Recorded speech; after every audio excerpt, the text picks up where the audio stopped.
Hi guys! Sa video ito ay tuturuan ko kayo kung paano mag-transfer ng balance sa ShopeePay to GCash. So first, kailangan natin ng Shopee app.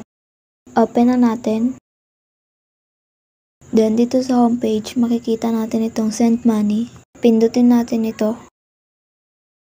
Nga pala, kung hindi ka pa nakakapag-subscribe sa aming YouTube channel, i-click mo na ang subscribe button at ang notification bell para lagi kang updated sa aming mga video.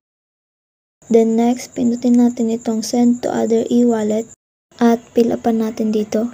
Ilagay ang full name na nakalagay sa GCash account ng taong pagsesendan at ang kanyang mobile number. Tapos dito sa e-wallet, piliin natin yung GCash.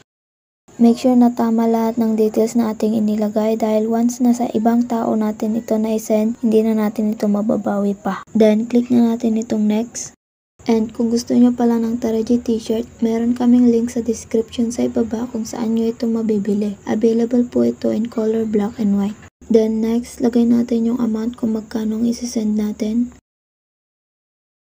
Kung nakikita nyo dito sa admin fee ay free ang nakalagay, ibig sabihin yan ay wala na tayong iba pang babayaran. Click na natin yung next.